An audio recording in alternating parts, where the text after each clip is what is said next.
Proudly brought to you by Barfoot and Thompson. On the show today, we're looking back at Season 8, looking at all our best bits here on Property Matters.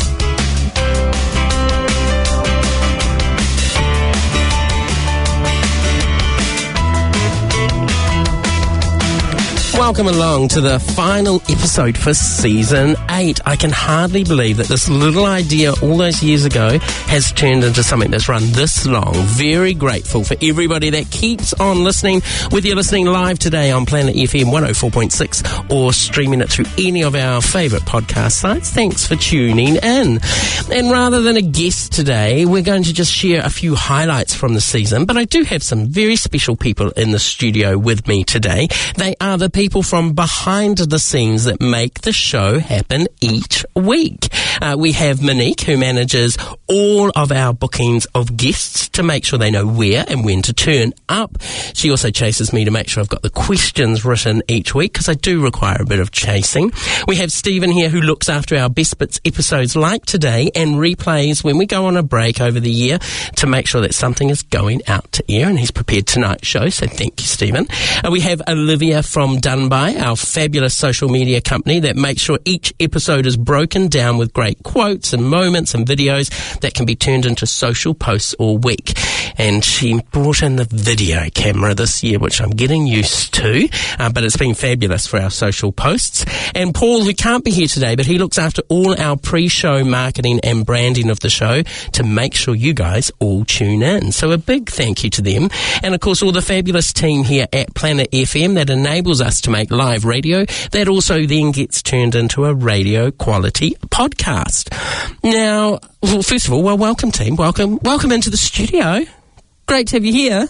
You can say hello. Oh, hi, everyone. They're all terrified that I'm going to interview them today, but I am going to ask Stephen a question because you chose 4 favourite moments from the season. What made these 4 moments stand out for you, as it was a very full season, so I bet it was a bit hard to choose.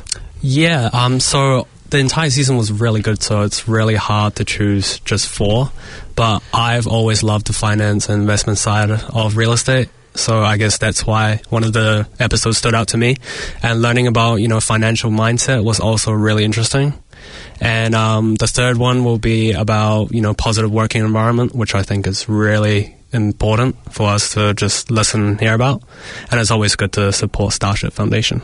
Nice, a good 4 mix. All right, well, we're going to listen to our first best bit that you picked, which takes us right back to early days in the season, and we had Jamie James from Jamie James Insurance and Tapiri Hewitt from Hewitt Mortgages, our 2 regular and favourite insurance and mortgage advisors.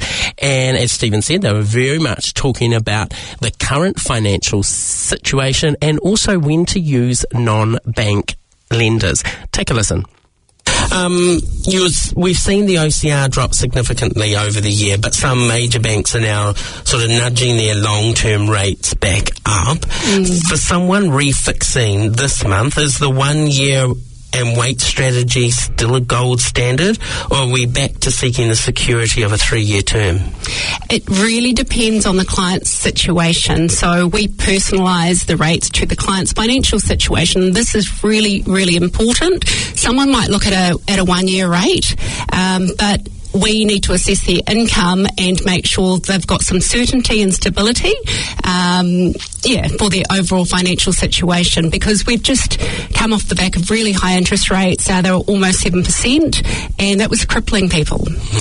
And some were having to sell their properties, so we don't want to go down that route again. So it's really important that our clients, when they come to us, we have a look at their overall strategy and make sure that is fit for purpose. How often should someone be looking at their current mortgage? Is this like a health check we should do every year, every 2 years? Generally, we do annual health checks. But in some cases where customers have fixed longer term, we do review them annually, but if they're fixed really well, like on a low interest rate, then generally we won't, and the interest rates in the current market are higher, then we will just have a look and just ask them if there's any financial changes that could potentially adversely impact them. If there's none, then it's just business as usual. Okay. And with the Reserve Bank easing the loan-to-value ratio restrictions recently, particularly for investors, are you actually seeing the banks loosen the purse strings, or are their internal stress test rates still the biggest hurdle for buyers? Well, I'm glad you've mentioned that, Stephen, because we've had one of our main banks loosen the purse strings for investors. So they are now allowing up to 85% leveraging. So for property investors, it's 70% for an existing property, so you need a 30% deposit. But now they're saying you need 15%, which is good, but you do have to meet a specific criteria. So your income has to be, the surplus at the end of the month has to be pretty high. Okay. With the big banks still being quite conservative, how much activity are you seeing with the non-bank lenders? Is the slightly higher interest rate worth the flexibility for a growing investor? Yeah, definitely. We are conducting more activity in the non-bank space for our developers, for our property flippers, which is really, really good. So when I first started back in 2020, I wouldn't entertain, the non-banks, but it is a solution. It's a short-term solution for a long-term gain. It makes it so much easier for our property investors to just get in and get out and not have to provide, full financial documents, because that can be quite difficult.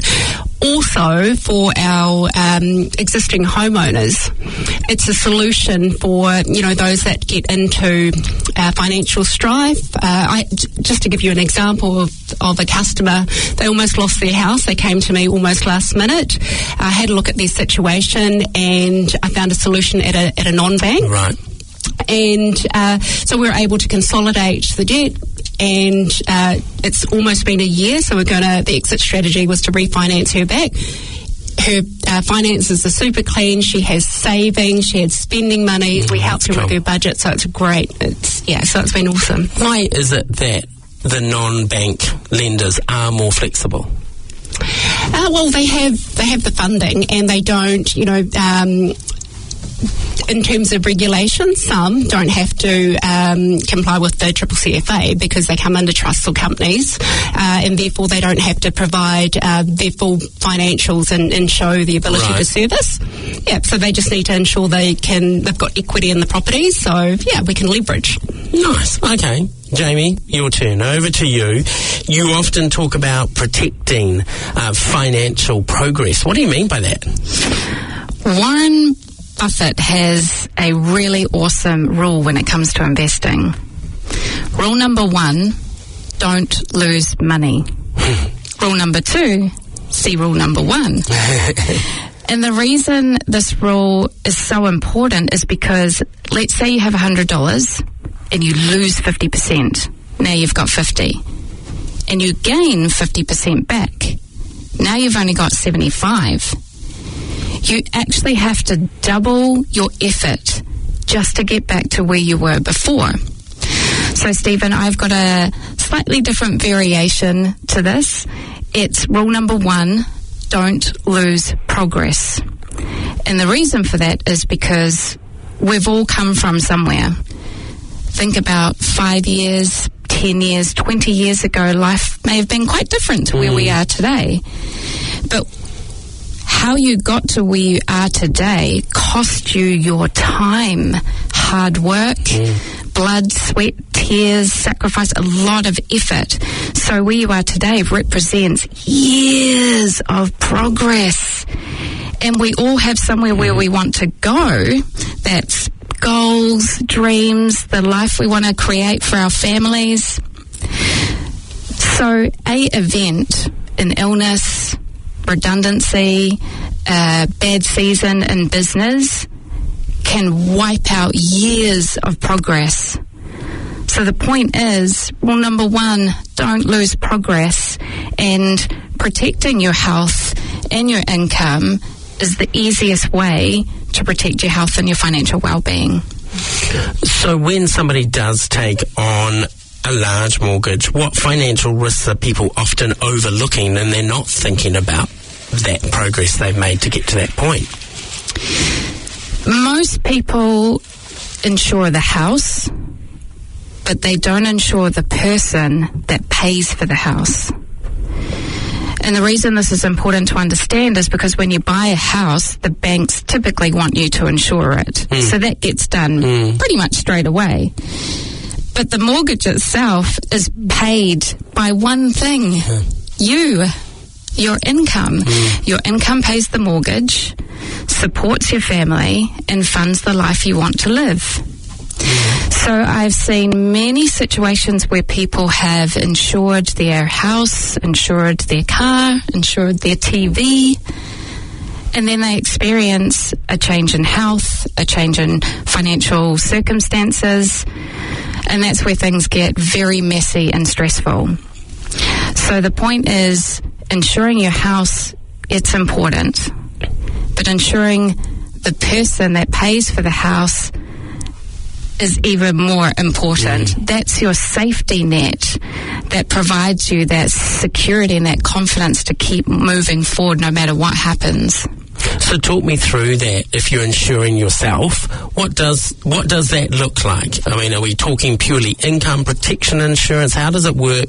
When does it kick in and when might it not work? Good question. That's why it depends on you. So when you meet with a financial advisor, what we typically do is we provide financial mapping so that our clients aren't overinsured. They may not need to have their income covered. Right. Or they may not need to have it all covered. It just depends on if something happens, what do you actually need in order to get back on your feet and get back to living life again. Fantastic. Thank you, Tāpiri and Jamie. Always love their wisdom on the show. And they have been supporters of Property Matters since the very early days. I think they were on one of our very first episodes back in season 1. Now, our next choice is Angela Mayer and Rachel Davies, who were authors of the book Money, Money, Money, which is promoted for women and investing, but had some fabulous tips for everybody, and especially, as Stephen said at the beginning, around your financial mindset. It's a really big concept to talk about. What are some simple sort of observable signs that someone's mindset around money is starting to shift in a healthier direction? I think my experience of that is that when people get clear about like their ideas about money, or they might have a belief about money, and they'll look at it and be like, oh, that's a bit wonky actually, like, do you really have to work really, really hard for money, or is a prince actually coming on a white horse to save me? Or like when you surface one of those beliefs and go, well, actually, maybe I'll save myself, or maybe there's lots of different ways to make money, things get simpler and more relaxed, so I think for me, when someone's done lots of money mindset work, they just feel a bit more like calm. Things are simpler because when people's beliefs line up with who they really are and what they really value, they're sort of in line, rather than they're believing some strange thing their mum told them 50 years ago that isn't really true, and it's sort of clanging around in the background there, making them do weird spending things, and that's sort of got a slightly wobbly feeling. Am I answering your question? Yeah, absolutely. Yeah, and there was research done that showed that often people's money mindset, or the way they think about money, was set by about the age of 7. So, as Rach said, so many of us have kind of been ruled by a 7 years old idea of money, rather than actually having the time and space to explore your relationship with money and realise that some of those things may not be true. You can change the story. You can update and make it match you right now, or just have a look and see what you want to keep and what you want to change with your beliefs and your ideas. Yeah.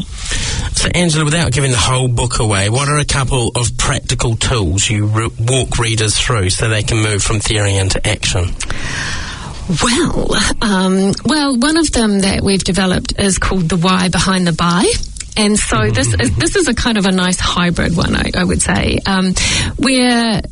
So this kind of came out of the fact that once you become a little bit more conscious of your spending, you have an opportunity to change that, for example. So I noticed that when I was at work, I would really like to get out of the office. And so I would say, I'm just going to go and get a coffee.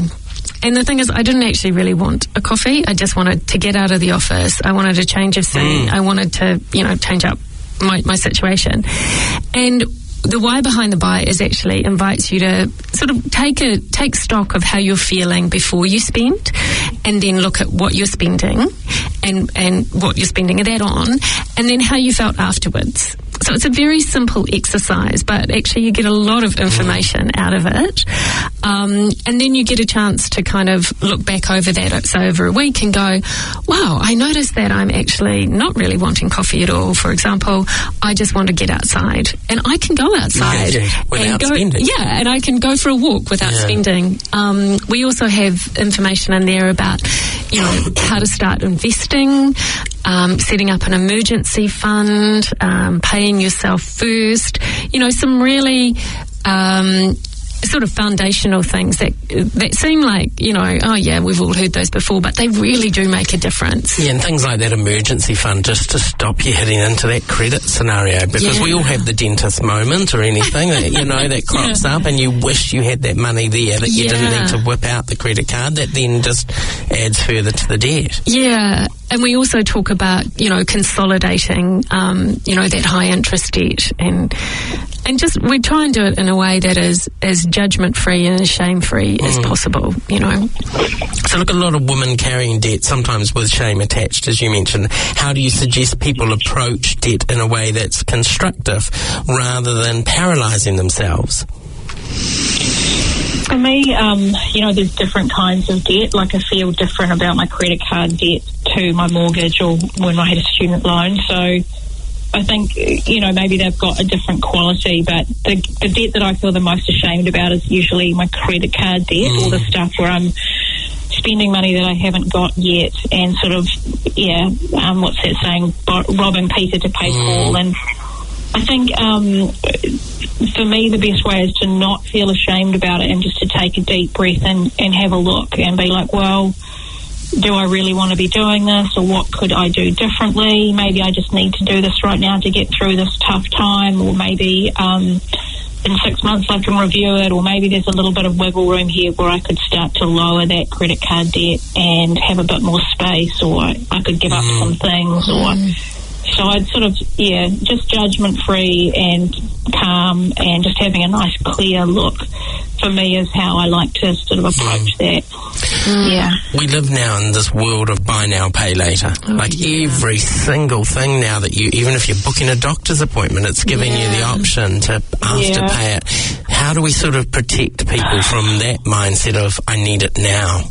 Because there was a time when we just couldn't do that. Yeah, I think that is where, a lot of this work comes into play, because it's like once you get clear about what you value, and also you like the why behind the buy, all of those things, like when you are clear about what you want money for, and what that means in a bigger way than just, I want to go to the doctor or whatever it might be. And you go, actually, do I want to buy this now? And what is the effect of that on my long-term goals, or on my short-term goals, or on my medium goals? And so it's that real clarity of understanding what money means to you right now. What do you want it to mean, and where do you want to go with it? And I do think we need some system change there, and some legislation, because it is incredibly attractive, and the way that it's set up is, I think it's kind of predatory for a lot of people as well. And we've talked to credit providers on this show, who talk about the impact that makes on your credit, not in a good way, Look, your book focuses for women, but already I'm hearing so many things that men can grab from this as well. Is this, this husbands and the blokes are going to be stealing their book off. I think so. here. Yeah, I mean, as I said at the top of the interview, like, we wrote it because we saw a real need and a real problem that was women retiring into poverty. But we also did a really interesting piece of research as part of this book called Rich in Context, where we looked at the socio-cultural determinants of financial well-being, which sounds quite dry, but it's actually fascinating. And what we discovered was that 30% of all of the people that we surveyed, and that was across Australia and New Zealand and all genders, had no financial plan whatsoever, other than winning lotto. And so this is... the way that we think and feel about money is not unique to women, but it is, we have different things that influence us. So I think there's definitely something in it for everybody, for sure. A nice segue to my next question, which was New Zealand has its own particular housing and cost of living story. How do you think the Kiwi context is shaping a woman's sense on, what's possible financially, or being, I guess, financially free? I mean, it is really hard at the moment. I think we'd be lying to say that people aren't stressed about money. And I think we do have a lot of policy settings in this country that don't take into account the specific aspects of women's lives and the responsibilities. So, for example, it's only been in the last year that the KiwiSaver settings have changed. And prior to that, KiwiSaver is actually tied to employment. And if you have caregiving responsibilities, you're not able to, you're not getting money into your KiwiSaver, you're not getting that employer contribution. And so our whole system is really set up not to take into account all of this work that is done that actually is part of the market but is not valued by the market. So I think, understanding that there's a lot that's also going on. It's not just, feel better about money and, sort of manifest your way out of it. That's absolutely not what this book and what we're saying. We're saying it's really tricky. We understand that. And system change is really long, hard work, which, we're up for. But it's also being able to give women some agency and some understanding themselves, because you can't budget your way out of poverty in this situation. Fabulous interview, and go and get the book, Money, Money, Money, where all good books are sold. Now, part of our season, we regularly chat to leaders and about leadership. A little bit sort of a different story alongside our investment stories. And this season, we caught up with Paul Scantlebury from Scantlebury Consultants and talked about the difference between co-workers and high-performing teams, and how he gets a room of high senior executives and leaders to commit to behavioural change when he's running a workshop. You talk about turning a group of individuals who just happen to work in the same space into a highly performing team. What is the difference between a group of co-workers and a truly connected team? That's an interesting one. It's an interesting one because a lot of the time we don't think about ourselves and our teams as being that way. You can look at it and go, oh no, but we're performing really, really well. We get along really, really well. We're all doing our jobs great. We get high performance reviews. The differentiator for me is when you talk to people about their job and you say, hey, what is it that makes your work great? What makes you successful? What makes you want to come back into it? What is the reason that you're a high performer? People who give you 2 or 3 things and they're all, I did this, I achieved that target, I made this thing happen. And then people who say, always we have a dial for what we've done, of course, because we are intrinsically that way as human beings. But then the ones who are in teams that are not just individuals working on the same topic are the ones who go, oh, it was great when I helped the team do this, or collectively we did something. And you see those teams go so much further. Totally agree. But you run workshops or interactive activation sessions, you call them. Yep. Executives are notoriously distracted and busy. I know when I'm in meetings, sometimes you're very aware that they've got 10 things happening in their head at once. How do you get a room full of high-powered leaders to just slow down and actually commit not only to your workshop, to behavioural change? So for me, it's questions. I mean, questions and curious, you'll see the theme that comes across here. Being curious, being empathetic, and being respectful are three characteristics that I think get you a long way in life. With those leaders, I just ask. I have stuff that I can do with them for sure, and I've seen that it works. But if they don't want to be on the journey, they don't want to be on the journey. It's not worth anybody investing that. The way to help them understand that the journey might be worthwhile them going on is to say, so what's important to you? And so often people will say, it's results. Cool. What is it? How do you get to those results? You start unpicking the different elements of it, and then you ask, so what's blocking you from achieving those results? What's the most important aspect of your business? Nearly everyone says the people, right? Common answer. When you start digging into why you're not achieving as much as you think you could, people understand that a lot of the time, sometimes it's structural, sometimes, yes, you need good processes and procedures in place. Well, why don't you have them in place then? Is there resistance? Why is there resistance? So much of it is down to the human element. It's how we show up, and it's how people show up with us. So I get them into the room by saying, I can help you solve. I'm not going to fix your process problem. I'm not going to tell you how you do your supply chain process improvement, but I am going to tell you how you can get people to want to adapt the change and adopt it. I can help you with how do you get people to feel accountable to the fact that someone else has told them that they need to do a thing for whatever reason. How can I help them feel connected to the outcome and therefore collectively connected to the overall result? And if you want that, cool.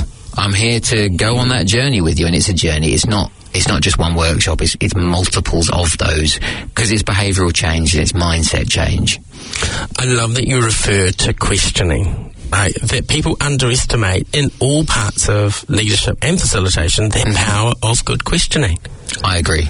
Absolutely. Yeah. In fact, actually, and obviously, Stephen, you're saying this because one of your jobs here is good questioning. Good questions. And you're doing that very well. Yeah. I mean, I trained in a theatre background, but in an applied theatre setting, and when we were facilitating some very tough conversations around child abuse and family neglect up and down the country in an education setting, everything we did was through gentle questioning. And it created such a safe space for people to just freely talk, because you weren't leading the conversation, you were just giving those things to get it started. Yeah. And Stephen, those are some really hard topics too. Oh yeah. And it's fascinating, and I'm not sure, I hope you share this experience, but when you're able to create those spaces for people to be able to share on those hard topics, not because you made them, but because you just opened the door to allow them to feel comfortable to do it, it's super empowering. It's creating that space. So how does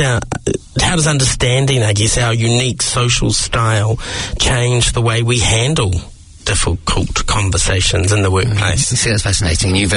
I know you've used social styles there, because that's one of the things I'm accredited in and that I do. So TRACON social styles, and lots of people have done like a DISC, a Myers-Briggs, like those personality questionnaire type things. And this is very similar, based on the same psychometrics and the same frameworks. And by the way, I am trained in that one, but I advocate for many of them, because so much of this is about self-awareness. Now, we often go through life, and you know how some people are good, you say, oh, you're a great judge of character, you're really great at these things. What the frameworks of TRACON social styles or DISC or many of the others, what they do is they allow us to be able to, first off, understand ourselves. So very often we're not that self-aware, because we operate internally within ourselves. We only experience the world from within ourselves. We hear all our inner feelings, we understand those thoughts, but those things don't get out. And TRACON social styles helps us understand how others receive us. So how does Paul come across to Stephen? Now, I might think I'm coming across in a certain way, and you might go, yeah-ish, but actually, Paul, you can be more abrasive than you think you are, you can be more direct than you think you are, or actually you're really quite analytical sometimes. You go back into your shell, and I don't see it, and I can't see it. So what the social styles framework does is it allows us to understand ourselves and how others perceive us, and then how others also are, so their own styles, and how we can then take a bit of a gauge of other social styles, and And then how do we use that? How do we adapt ourselves? And this is one of the big things I love about the framework, is that it has a versatility element of it. So the style you are is the style you are. That's it. Just no judgment. It is what you are. Versatility tells you how good you are at adapting to others. And if you're not great at it, how you can improve and how you can use that information, that if Stephen's a certain style and Paul's a different style, how do we work best together? And again, it comes back to listening and empathy, saying, if I understand how Stephen wants to receive this information I'm trying to give, if I want to influence you to do something, heaven forbid. But if I were to want to influence you to do something like we often do in sales environments, in any relational type jobs, the best way to do it is by giving you information how you want it, not how I want to give that to you. So if I dial to stories, which you may be able to tell I do, but you don't, you dial to data. If I just go about telling you stories, you'll be like, oh, Paul, stop, please. However, I recognise that you want data, and I'm like, okay, I'll lead in with the data. This is the information that you need and how you need it. Then you're playing to the other person's needs, and you both get something out of it. And that's what I like about those frameworks, is if you use them well and effectively, then you can create relational capital by adapting, but not by compromising who you are, but by understanding how others are. Fantastic. Thank you, Paul. A great interview, and you can look him up at Scantlebury Consulting. And our final best bit, as Stephen said at the beginning, took a little bit of a twist as we caught up with the CEO of the Starship Foundation and found out where do they need support and how can we help them. So when someone donates, and we'll talk about how they can do that shortly, when somebody donates, can you give us some examples? You've just mentioned a few of tangible ways of where their money goes. So, for example, do you find that X percentage goes on equipment, X on research? Is there family support services? Where do you see that money being spread? It's look, it is across the board. We look at impact in 3 key areas. So we look at clinical care, which includes equipment. It includes training for clinicians and doctors and for nurses. Probably around about 55% of our revenue goes to clinical care and whatever sits under that bucket. We fund research, and so at the moment it's probably around about 12 to 15% of our funding goes to research, and that research can be things like specialist fellows who might have a particular subject that they're focused on.